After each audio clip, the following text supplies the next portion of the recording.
बिस्मिल्लाहिर्रहमानिर्रहीम।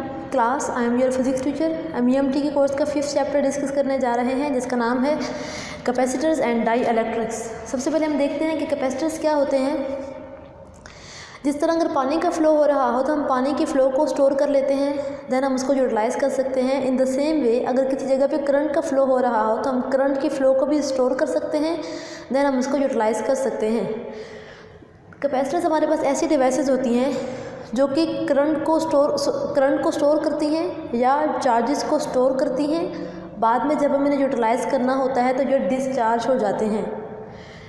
The device used for storing electric charges is called capacitor.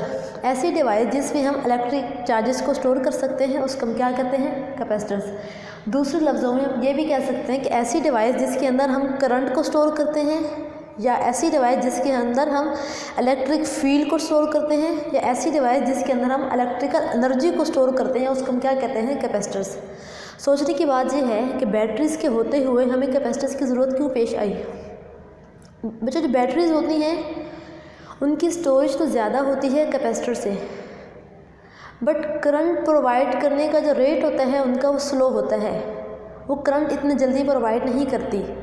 उसके मुकाबले में अगर देखा जाए कैपेसिटर्स को, तो इनके पास कैपेसिटी तो कम होती है चार्जेस को स्टोर करने की, बट करंट प्रोवाइड करने के लिए इनका जो रिस्पांस होता है वो क्विक होता है। तो इसलिए हम कैपेसिटर्स को यूज़ करते हैं ऐसे सर्किट्स में जहाँ पे हमें फौरी रिस्पांस चाहिए हो, फौरी करंट चाहिए हो, तो उसके लिए हम कैपेसिटर्स को यूज़ करते हैं। It stores electrical energy. Capacitor जो होते हैं वो इलेक्ट्रिकल एनर्जी को स्टोर करते हैं in the form of electric field. अगर हम बात करें इंडक्टर्स की, तो इंडक्टर्स जो होते हैं वो हमारे पास ऐसी डिवाइसेस होती हैं जो कि मैग्नेटिक एनर्जी को स्टोर करती हैं in the form of magnetic field. तो यहाँ पे कैपेसिटर जो होते हैं वो इलेक्ट्रिकल एनर्जी को स्टोर करते हैं in the form of electric field. It allows to pass AC signals but blocks DC signals. Capacitor जो होता है वो AC सिग्नल्स को तो पास होने देता है बट DC सिग्नल्स को पास नहीं होने देता। हम कह सकते हैं कि कैपेसिटर को हम AC सिग्नल से चार्ज कर सकते हैं बट कैपेसिटर को हम DC सिग्नल से चार्ज नहीं कर सकते। तो अब देखते हैं कि कौन सी ऐसी रीज़न है जिसकी वजह से कैपेसिटर जो है वो DC सिग्नल्स को पास नहीं करता। हर कैपेसिटर की कैपेसिटिव रिएक्टेंस होती है जिसको हम किस चीज़ से शो कर सकते हैं, XC से 1/ωc। हर कैपेसिटर की भी कुछ रेजिस्टेंस होती है, उसको हम कैपेसिटिव रिएक्टेंस बोलते हैं। उसका फार्मूला क्या है, 1/ωc। आपको पता है ओमेगा क्या होता है, 2πf। ओमेगा की जगह पे आप 2πf पुट करें, C एज इट इज़ आ गया। अब देखें AC सिग्नल में साइकिल होता है और हमें पता है फ्रिक्वेंसी क्या होती है, नंबर ऑफ साइकिल्स या number of vibrations per unit time. But अगर हम DC की बात करें, DC में एक स्ट्रेट लाइन होती है, इसमें कोई साइकिल नहीं होता। इसमें साइकिल नहीं होता तो इट मीन्स इसकी फ्रिक्वेंसी क्या होती है, 0। DC के केस में फ्रिक्वेंसी क्या होती है, 0। अगर हम अब फ्रिक्वेंसी की वैल्यू को 0 पुट करें,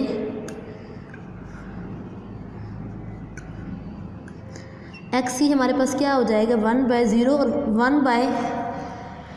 1/0 क्या होता है, इन्फिनिटी।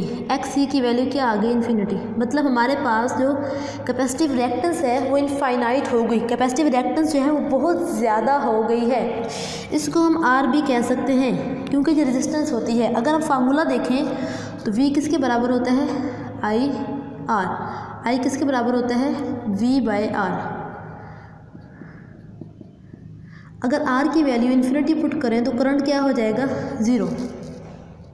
इट मीन्स कि अगर DC की बात करें, फ्रिक्वेंसी क्या होगी, बहुत ज़्यादा फ्रिक्वेंसी 0 होगी। जब आप 0 की वैल्यू पुट करेंगे तो आपके पास कैपेसिटिव रिएक्टेंस इनफाइनाइट हो जाएगी। जब कैपेसिटिव रिएक्टेंस इनफाइनाइट होगी तो आपके पास करंट क्या हो जाएगा, 0।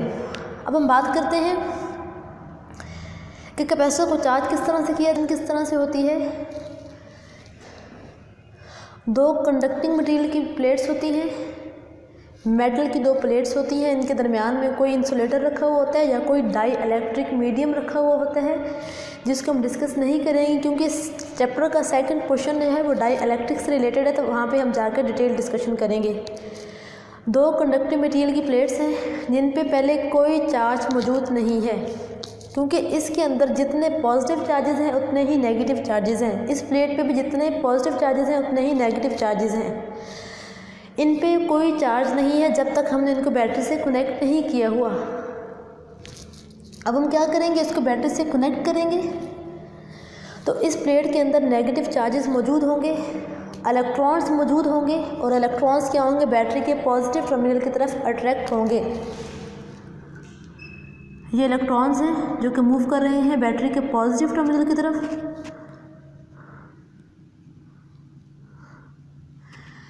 इलेक्ट्रॉन्स जो है वो अपनी जगह छोड़ के बैटरी के पॉजिटिव टर्मिनल की तरफ आते जा रहे हैं, तो इस प्लेट पे कौन सा चार्ज आता जाएगा, पॉजिटिव। इस प्लेट पे पॉजिटिव चार्ज आने की वजह से दूसरी प्लेट पे नेगेटिव चार्ज इंड्यूस होना शुरू हो जाएगा। इस प्लेट पे जितना पॉजिटिव चार्ज होगा उतना ही नेगेटिव चार्ज इस प्लेट पे मौजूद होगा। हम कह सकते हैं कि जो प्लेट बैटरी के पॉजिटिव टर्मिनल से कनेक्टेड है उस पर पॉजिटिव चार्ज है, और जो प्लेट बैटरी के नेगेटिव टर्मिनल से अटैच्ड है उस पर क्या है, नेगेटिव चार्ज इंड्यूस हो गया। इस प्लेट पे चार्ज जो है वो कंडक्शन की वजह से आया था और इस प्लेट पे चार्ज जो है वो इंडक्शन की वजह से आया। इस पे चार्ज पॉजिटिव आया तो उसकी वजह से इस प्लेट पे नेगेटिव चार्ज इंड्यूस हो गया। अब हम देखते हैं कि इन पे कितना चार्ज स्टोर हो सकता है और कब तक चार्ज स्टोर हो सकता है। स्टार्ट में क्या होगा, इस पे पॉजिटिव चार्ज कम होगा, इस पे पॉजिटिव चार्ज कलेक्ट हो रहा है जो कि पहले कम होगा, इस पे नेगेटिव चार्ज कलेक्ट हो रहा है जो कि क्या होगा, पहले कम होगा। But with the passage of time positive plate पे चार्ज बढ़ना शुरू हो जाएगा और नेगेटिव प्लेट पे भी चार्ज बढ़ना शुरू हो जाएगा और उसके दरमियान में एक इलेक्ट्रिक फील्ड एग्जिस्ट कर जाएगी।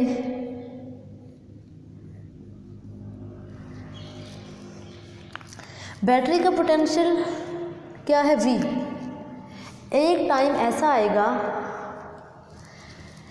कि इन दोनों प्लेट्स के दरमियान पोटेंशियल जो है वो इस बैटरी के पोटेंशियल के इक्वल हो जाएगा। इन दोनों प्लेट्स के दरमियान जो पोटेंशियल डेवलप हो रहा है वो किसके इक्वल हो जाएगा, बैटरी के पोटेंशियल के इक्वल हो जाएगा। ये एक ऐसा टाइम होगा जहाँ पे बैटरी की चार्जिंग जो है वो कैपेसिटर की चार्जिंग जो है वो बंद हो जाएगी। इससे मज़ीद आगे कैपेसिटर चार्ज नहीं हो सकता। अब हम देखते हैं कि कैपेसिटर की प्लेट पे चार्ज कितना स्टोर होता है। एक्सपेरिमेंटली ये ऑब्जर्व किया गया है कि अगर वोल्टेज को इंक्रीज़ करते हैं तो इन दोनों प्लेट्स के दरमियान इलेक्ट्रिक फील्ड इंक्रीज़ करेगी, उसकी वजह से चार्ज भी ज़्यादा स्टोर होगा। तो हम कह सकते हैं कि Q is directly proportional to V। Voltage जितनी ज़्यादा होगी बैटरी की उतना ही उस पर चार्ज ज़्यादा स्टोर होगा। अगर हम इस साइन को ख़त्म करना चाहें तो हम इसको रिप्लेस कर देंगे C से। C क्या होगा, प्रोपोर्शनैलिटी कांस्टेंट। C को हम डिफ़ाइन करेंगे Q/V से। Q हमारे पास क्या है, इस पे स्टोर हो जाने वाला चार्ज।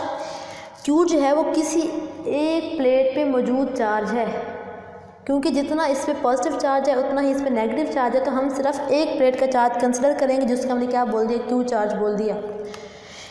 C किसके बराबर आ रहा है, Q/V। यहाँ से ये लग रहा है कि C का V के साथ कौन सा रिलेशन बन रहा है, इन्वर्स रिलेशन बन रहा है, बट एक्चुअल में ऐसा नहीं है। इसको हम बाद में एक्सप्लेन करते हैं कि इसका क्या मतलब है।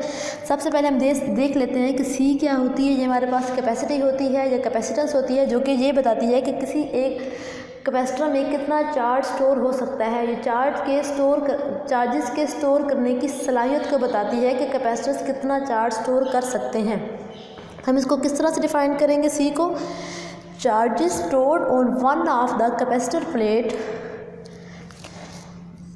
Charges stored on one of the capacitor plate per unit potential difference V, per unit potential difference V is called capacitance.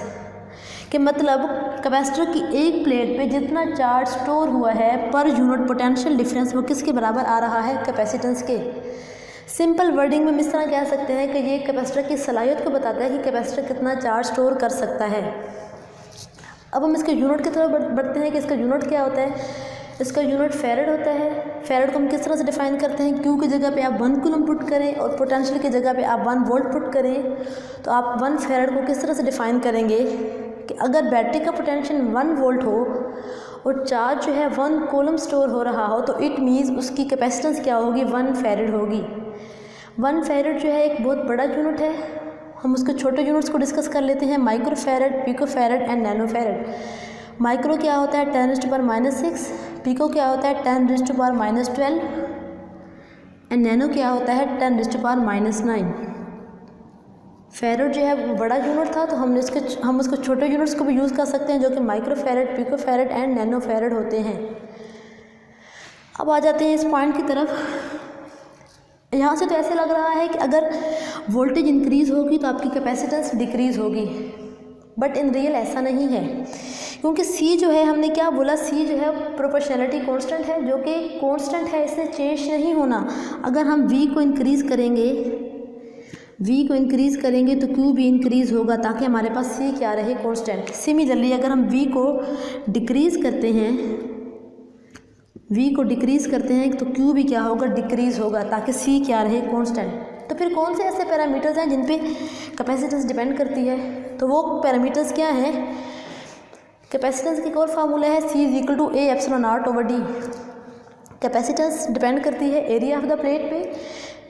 Area of the plate पे किस तरह से डिपेंड करती है कि अगर आप इन प्लेट्स का एरिया इंक्रीज़ कर दें तो ज़्यादा चार्ज स्टोर होगा, तो इट मीन उसकी कैपेसिटेंस क्या होगी, ज़्यादा होगी। अब हम बात करते हैं D की, separation between the plates.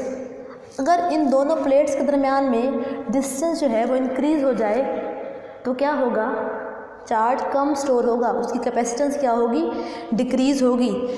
Separation अगर ज़्यादा होगी तो चार्ज कम स्टोर होगा, सेपरेशन अगर कम होगी तो चार्ज क्या होगा, ज़्यादा स्टोर होगा, उसकी कैपेसिटेंस क्या होगी, ज़्यादा होगी। थर्ड फैक्टर कौन सा है, परमिटिविटी ऑफ डाई इलेक्ट्रिक।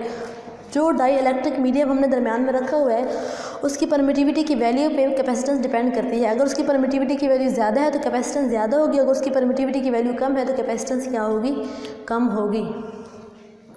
यहाँ से हमने देख लिया कि कैपेसिटेंस जो है वो वोल्टेज पे डिपेंड नहीं करती। वोल्टेज इंक्रीज़ करेगा या डिक्रीज़ करेगा तो उसके साथ चार्ज भी इंक्रीज़ या डिक्रीज़ कर जाएगा, ताकि कैपेसिटेंस क्या रहे, कांस्टेंट रहे।